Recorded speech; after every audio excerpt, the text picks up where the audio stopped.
Hai Sadayana, Assalamualaikum warahmatullahi wabarakatuh. Kembali lagi ya bun di channel Mupi Mungko yang membahas ibu di dapur daerah Sukabumi. Sekarang dimulai di siang hari ya. Aku mau masak untuk makan siang yang praktis aja, yaitu sayur sop untuk dimakan di siang ini ya. Menunya sederhana tapi lumayan seger, karena biasanya kakak pulang sekolah kalau makan yang udah fresh gitu baru dimasak itu makannya agak banyak ya.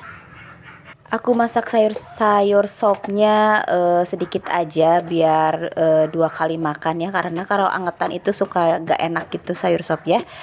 Gimana kabarnya Besti di sana? Mudah-mudahan pada sehat ya. Mudah-mudahan apa yang direncanakan, apa yang diimpikan itu dapat tercapai. Amin ya robbal alamin. Nah itu setelah mendidih kita lalu masukin engkolnya ya di bagian terakhir, kemudian bawang daun sama seledrinya biar makin sedap. Setelah itu kita pindahin ke dalam panci yang lebih kecil supaya bagus aja ya.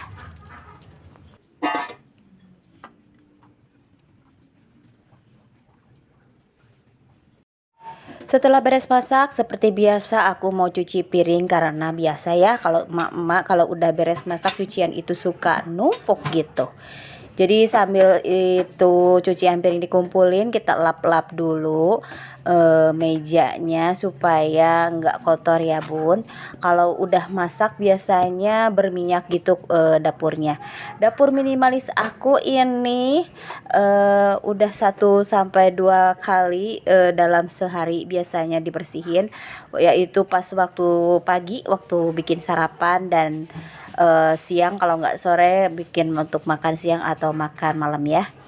Ini kita sapuin dulu supaya enakan gitu diinjeknya ya. Nah lihat aja cucian piringku itu numpuk banget, dan kadang kita merasa lumayan bosan ya bun ngerjain pekerjaan ibu rumah tangga ya. Kalau udah masak pasti cuci piring. Bisa aja aku biarin itu cuci piringnya numpuk, tapi nggak enakan ya dilihatnya, apalagi rumahku itu kecil banget. Jadi kalau misalnya kelihatan pekerjaan itu numpuk udah kelihatan banget gitu. Karena rumahku itu sempit ya, jadi kecil, jadi kelihatan kalau ada sesuatu yang nggak enakan dilihat ya. Maaf ya bun, ada gangguan sedikit karena tadi ada tukang ayam lewat, jadi sekalian aja aku beli dulu. Nah aku mau kasih tips nih gimana caranya agar rumah kita walaupun kecil mung ya, tapi terasa nyaman dan rapi. Jadi kita nggak melulu tetap harus bersyukur walaupun rumah kita sederhana kecil, tapi kita bisa merasa nyaman di rumah. Gimana sih caranya? Nanti aku mau kasih tips nih buat emak-emak di sana supaya tetap merasa bersyukur walaupun punya rumah kecil tapi kita bikin nyaman. Nah ini nanti aku mau kasih tips nih, jadi jangan di skip, nonton sampai akhir gimana penjelasannya. Oke? Kadang wajar juga ya kalau kita sebagai ibu rumah tangga kalau melihat rumah orang itu lebih besar dan lebih nyaman kelihatannya, jadi merasa kurang bersyukur. Berikut adalah beberapa tipsnya ya. Yang pertama yaitu rapikan tempat tidur ya bun. Jadi pas waktu kita bangun tidur kita langsung rapiin aja tempat tidurnya, karena nggak mungkin banget, atau mungkin kalau kita nggak tidur siang nanti aja nyamperin tempat tidurnya pas waktu kita mau tidur ya. Kedua, bersihkan sampah ya. Jangan sampai ada sampah berserakan di dalam rumah. Kalau bisa sih ada tempat sampah ya bun. Karena aku punya balita, jadi sebentar-bentar dia teh ngemil, jadi banyak banget sisa bekas plastik makanan. Jadi kalau misalnya dibiarin itu kadang suka ada semut ataupun jadi kelihatannya kurang menarik gitu. Jadi kalau bisa ya di rumah itu ada tempat sampah. Yang ketiga yaitu cuci peralatan setelah memasak ya, seperti aku kali ini karena aku mempunyai tempat cuci piring di luar, jadi setelah masak langsung aja deh aku beresin, karena biasanya kalau pekerjaan ditunda-tunda itu bukannya berkurang ya bun, malah jadi bertambah dan menumpuk dan bikin kita jadi males banget kerjainnya ya. Yang selanjutnya yaitu cuci pakaian secara rutin. Kalau bisa ya 2 hari sekali. Karena misalnya kalau ditumpukin atau ngebiarin pakaian ngegantung di kamar itu jadi kelihatannya kurang bagus ya bun. Lagi pula kalau biasanya pakaian menggantung itu menjadi sarang nyamuk ya, bukan sarang ngeo. Jadi kita teh kalau misalnya baju 1-2 kali pakai, kalau bisa mah langsung cuci aja. Misalnya paksu gitu ya, ini teh nanti dipakai lagi, biasanya itu bohong ya. Pakaian udah numpuk berlama-lama itu digantung dan kata dia teh nanti dipakai lagi, biasanya itu hoak ya. Jadi kalau bisa mah langsung cuci aja. Itu pengalaman aku pada suami aku. Yaitu the culture ya bun, yaitu memilih barang yang benar-benar dibutuhkan dan yang enggak dibutuhkan. Kadang kita punya merasa ya sayang itu ya mengeluarkan barang meskipun itu barang udah numpuk dan jarang banget dimanfaatkan. Jadi kalau bisa misalnya barang itu udah nggak kepake atau misalnya udah kekecilan atau misalnya barangnya anaknya udah gede, kalau bisa dikeluarin ya supaya lebih bermanfaat juga buat orang lain dan bisa mengurangi pakaian, misalnya pakaian di rumah ataupun barang-barang yang kurang bermanfaat gitu. Yang selanjutnya, jangan meninggalkan ruangan dengan tangan kosong. Maksudnya apa sih? Jadi kita keteh kalau misalnya bebersih masuk ke dalam kamar, misalnya ada gelas bekas minum si Paksu atau mainan atau boneka bekas main si Ade. Jadi kita teh keluar dari kamar udah mengambil barang-barang yang mungkin nggak mungkin mereka ambil lagi ya. Jadi kita bersihin langsung ruangan itu. Jadi pas kita keluar dari ruangan yang mungkin nantinya jarang banget kita masuk lagi, ya masukin aja, simpan aja langsung ke tempatnya atau ke tempat cuci piring. Jadi ini adalah kebiasaan yang membuat perbedaan besar dalam menatap sekaligus merapihkan rumah kalian. Yang selanjutnya, buat jadwal kebersihan rumah ya. Kalau ibu rumah tangga mungkin gak usah dijadwal ya, karena udah rutinitas. Kalau nggak pagi ya sore kita bersihin rumah. Tapi misalnya beresin jadwal kayak cuci karpet atau cuci spray atau cuci yang misalnya yang barang gede-gede itu bisanya dijadwalin sekitaran 2 minggu sekali atau seminggu sekali, karena itu merupakan pekerjaan yang lumayan berat banget ya buat ibu rumah tangga kalau misalnya nyuci yang kayak gitu-gituan. Nah itu adalah tips dari aku yang agak nyontek dari Google ya, jadi kelihatan banget ya kalau aku lagi baca gitu.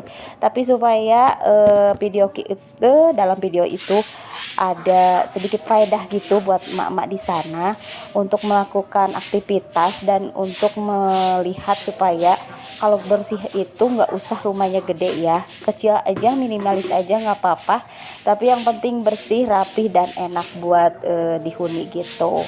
Nah setelah itu kita mau sapu-sapu jalan, sapu-sapu jalan yang mungkin nggak terlalu kotor ya, tapi ini udah kebiasaan loh bun. Jadi kita teh kalau misalnya anak-anak udah pergi sekolah, daripada ngaluman ya bun, kita teh bengong-bengong di rumah, jadi kita sapu-sapuin aja halaman dan kelihatan juga jadi enakan gitu kalau lihat rumah rapih dan bersih ya bun. Pekerjaan rumah tangga kalau nggak nyapu ngepel ya nyuci ya, tapi kalau misalnya kita ingin mendapatkan pahala dari situ, kita tuh harus ikhlas dan ridho menjalankannya supaya jadinya nggak beban ya. Kadang kita teh waktu pertama aku menjadi ibu rumah tangga, ngelakuin kerjaan rumah tangga itu serasanya berat banget karena berat dan ngerasa bosan gitu, tapi lama kelamaan udah jadi kebiasaan dan alhamdulillah sekarang mah kalau nggak bersih-bersih itu ngerasa ada yang kurang gitu. Dan sekarang aku teh punya binatang ya bun, binatang bebek, ayam negeri ya, itu teh ayam negeri teh aku beli di pasar, satunya teh 5.000, sekarang mah udah pada gede ya. Tapi kalau dihitung sama pakannya itu sama aja ya, sama beli daging ayam 1 kilo, tapi malah lebih ya, karena itu teh ayam teh udah hampir 1 tahun umurnya. Dan sayang banget kalau mau dipotong, jadi udah jadi anak ayam kesayangan aku dan si emak ya. Makannya juga bukan makanan kayak pakan huut gitu ya, tapi ampas tahu sama sayuran. Jadi ini teh ayam teh vegetarian ya bun, jadi kalau dimakan gurih-gurih gitu. Nah ini aku mau bersihin kandang luarnya karena udah kotor juga. Jadi kita masukin itu pasukan si bebek sama si ayam masuk. Ya teh udah nurut ya bun. Jadi kalau aku buka kandang dia teh ikut semua. Disangkanya mau dikasih makan padahal mau bukan ya. Kita mau dimasukin dulu supaya nantinya kalau dibersihinnya enakan gitu. Ini teh kalau dianggap bau ya bau, kalau enggak ya. Karena mungkin aku udah terbiasa, jadi ini emang nggak bau ya bun, karena satu hari teh 2 sampai 3 kali dibersihin ya.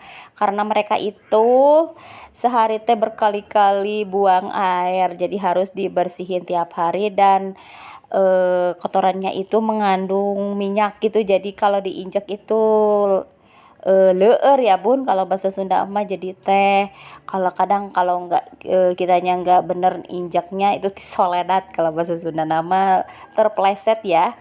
Jadi kita teh sapuin dulu sebelum dibanjurin ya, supaya itu kotorannya larut dulu. Itu teh di pampetan di bawahnya ya bun, dihalangin sama kawat supaya kotorannya nggak ke bawah gitu, jadi nggak mampet ke saluran airnya.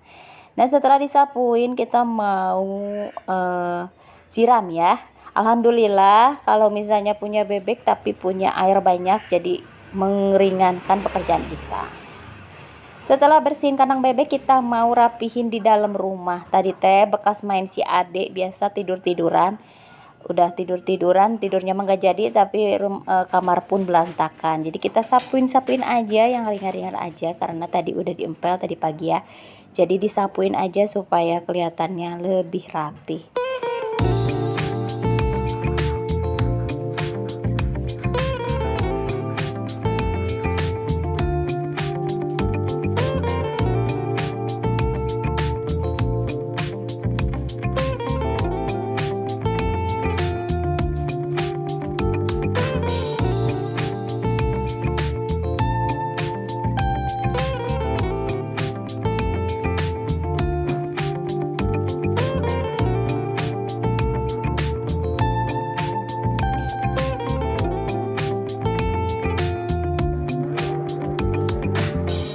Makasih ya bun udah nonton video kita dari awal sampai akhir. Jangan lupa like, komen, dan subscribe, juga share untuk video aku nonton selanjutnya. Wassalamualaikum warahmatullahi wabarakatuh. Dadah.